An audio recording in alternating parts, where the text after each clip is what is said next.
Bonjour à tous, soyez bénis. Nous nous retrouvons une nouvelle fois dans notre épisode du chant des Naboth.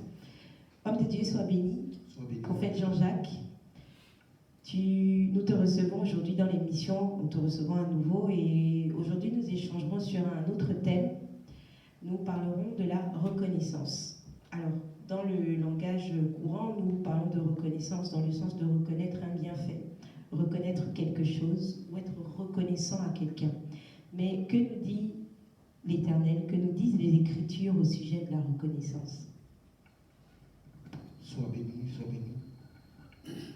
Pour ma part, la reconnaissance, c'est de ramener à Dieu ce qu'il est, ou ce qu'il a fait, ou ce qu'il va faire. Donc la reconnaissance, c'est en trois niveaux: ce qu'il va faire, ce qu'il a fait, et la promesse aussi, parce que la reconnaissance, c'est aussi une promesse. Donc l'Éternel pouvait dire à Israël: souviens-toi d'où je t'ai tiré. Souviens-toi qui est ton Dieu. Donc c'est un bienfait qu'on ramène à Dieu. Passé, présent et futur. D'accord. Et qu'est-ce qu'implique la reconnaissance? Quelles sont les caractéristiques donc, de la reconnaissance devant l'Éternel?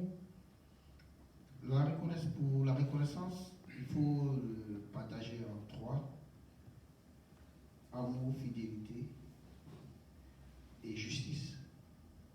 Amour, fidélité et justice. D'accord. Donc, l'amour par rapport à la fidélité, qu'est-ce qu'elle inclut? Comment se manifeste-t-elle se manifeste dans la vie d'un fils de Dieu? Il y a une différence entre l'amour et la fidélité. On peut aimer quelqu'un et puis ne pas être fidèle. Oui. Donc, on peut aimer quelqu'un et ne pas être fidèle à la personne.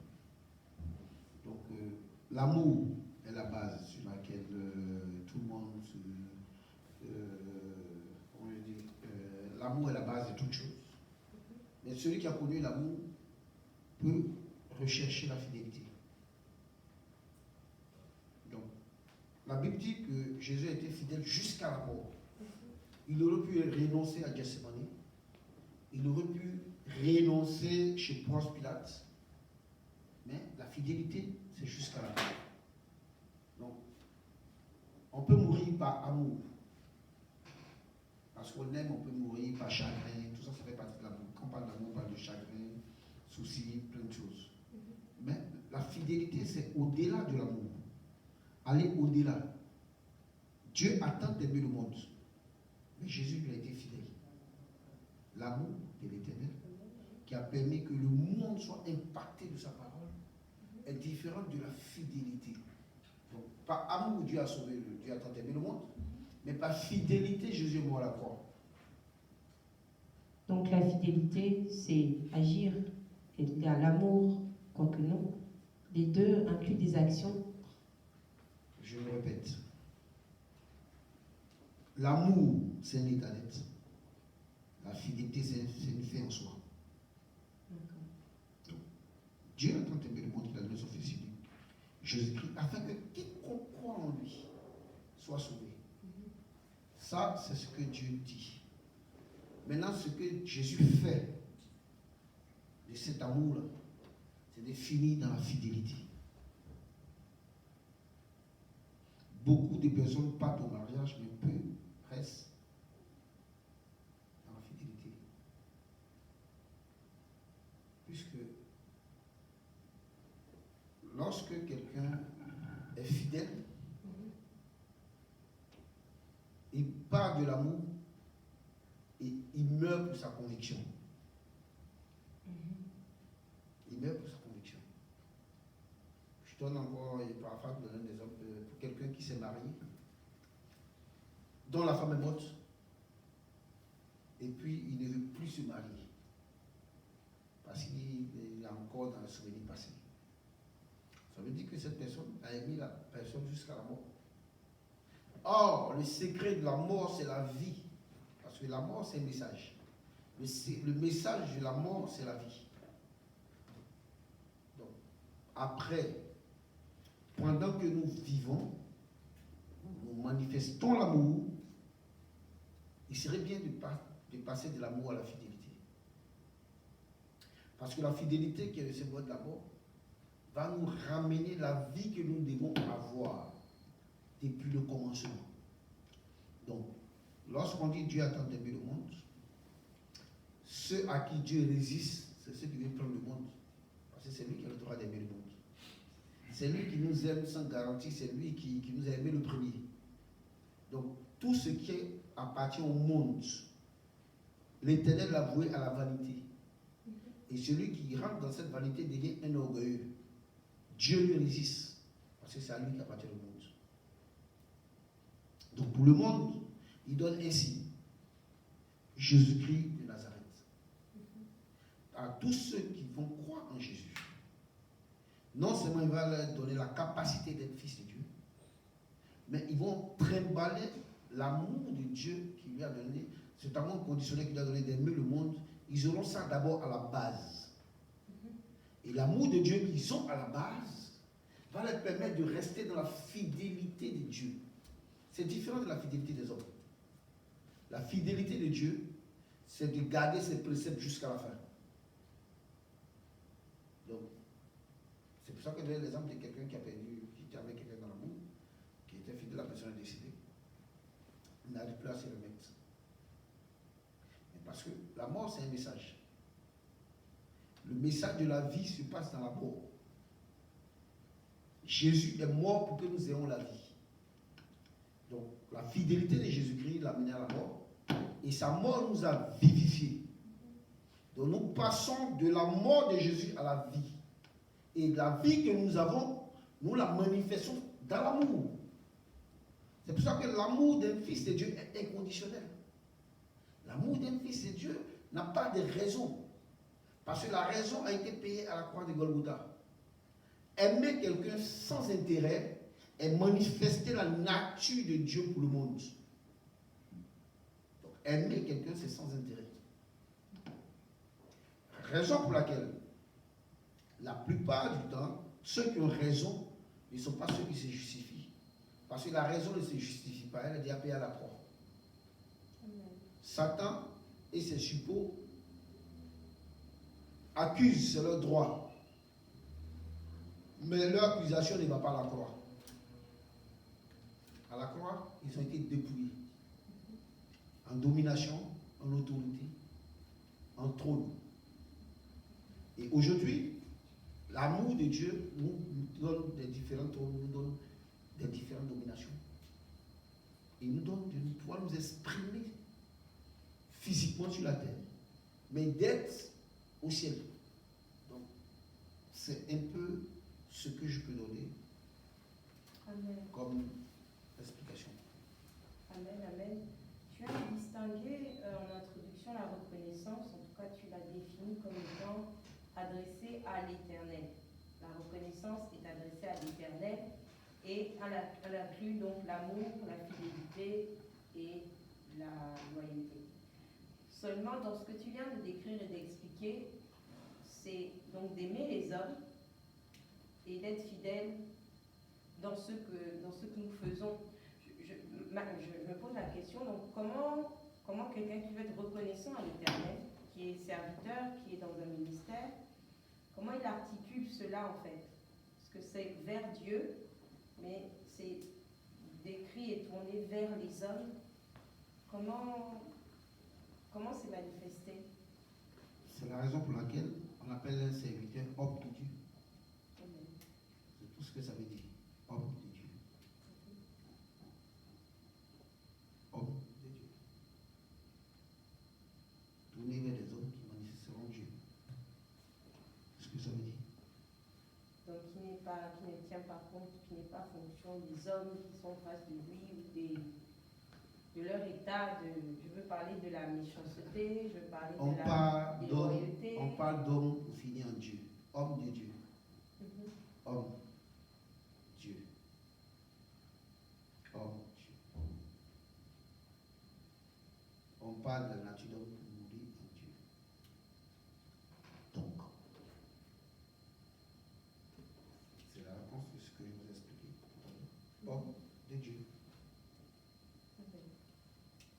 tu veux être reconnaissant en Dieu, ne veut pas dire être reconnaissant en esprit. Dieu se trouve dans les hommes, Dieu habite parmi les hommes. Et la présence de Dieu parmi les hommes, c'est Emmanuel, Dieu parmi nous. Donc si tu ne reconnais pas la présence de Dieu dans quelqu'un, tu n'es pas en train de reconnaître Dieu Tout-Puissant. Donc si tu reconnais la présence de Dieu, tu reconnais Dieu dans quelqu'un, tu es en train d'être reconnaissant à Dieu. Parce que la reconnaissance à Dieu, ce n'est pas la reconnaissance aux esprits. Parce que les esprits sont déjà descendus sur la terre. Donc, selon ta manifestation terrestre, tu verras Dieu au travers des hommes. Et les hommes célébreront Dieu en toi. C'est quand tu vois Dieu, Dieu te célèbre. Donc, la dimension spirituelle d'un homme ne reste pas dans sa nature d'homme, mais dans la divinité qui manifeste. C'est un peu l'explication que je peux donner. Je ne sais pas si ça convainc quelqu'un. C'est ma prière, en tout cas, que quelqu'un soit convaincu par cette réponse. La dernière chose est le point de la loyauté. Comment la loyauté se définit par rapport aux Écritures et s'exprime, se vit dans la vie d'un homme? On revient toujours sur la même chose. Pour que quelqu'un soit loyal en toi, il faut qu'il voie Dieu en toi. Amen.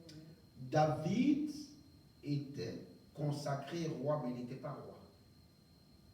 Consacré roi, c'est-à-dire tu as l'option, mais tu n'es pas. Dans cette option dans laquelle David était, des brigands ont accepté de servir David comme un roi. Mais il n'était pas roi. Ils sont restés loyaux à David. Et quand tu prends le fonctionnement de David, il y avait l'armée d'Israël et il y avait les héros de David. Ils ne se battaient pas dans la même catégorie de combat. Les héros de David étaient dans les lignes les plus dangereuses. Et c'est ceux-là qui faisaient le combat et on attribuait à l'armée d'Israël. Un seul pouvait lancer une lance, tuer 200 personnes. Un seul. Et la Bible dit, dans son armée, il y avait des généraux. Dans l'art de la guerre, David a trouvé des généraux. En matière d'épée, lancer l'arc, il avait des généraux de ça.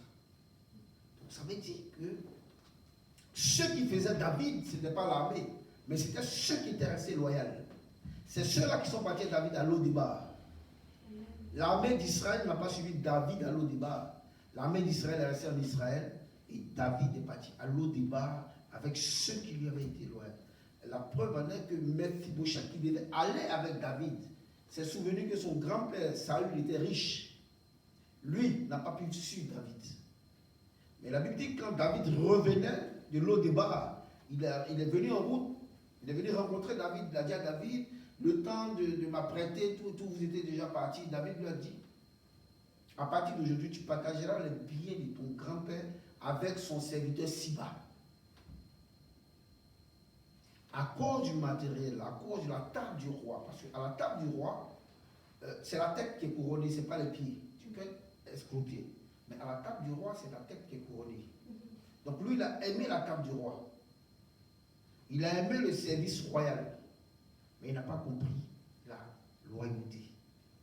Sinon, il serait le premier à aller avec David, puisque David a été reconnaissant à son père défunt et à son grand-père, ex-roi défunt. Mais lui n'a pas vécu dans ces choses. Et j'en profite pour expliquer, quand quelqu'un a un handicap, l'handicap n'est pas synonyme de la méchanceté. L'handicap n'est pas synonyme de différence. L'handicap peut être une opportunité pour Dieu de bénir quelqu'un. Ce frère Mephibosheth n'est pas né handicapé. C'est lorsque Saül est décédé, en fuyant, la servante l'a fait tomber. Et il a eu les pieds perclus. Donc il était prince, mais paralysé. Mais ça n'enlevait pas son image. Être prince, c'est un esprit. Ça n'enlevait pas son esprit de prince.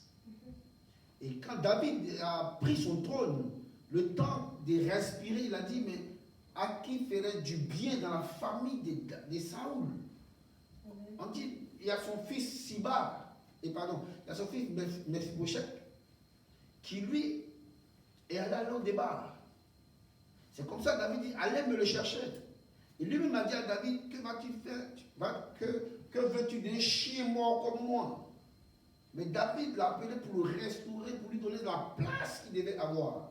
Parce que l'homme qui est loyal ne tient pas compte de ce que son frère devient, mais il tient compte de ce qu'il est. David venait d'être roi. Saül était roi pendant 40 ans, il était encore plus riche que David. David a rendu Mephibosheth plus riche que lui. Mais ce qui perd Mephibosheth, c'est ce qui fait la richesse. Ce qui fait la richesse, c'est la loyauté. Ce qui fait la richesse, c'est la justice. Ce qui fait la richesse aussi, c'est l'amour.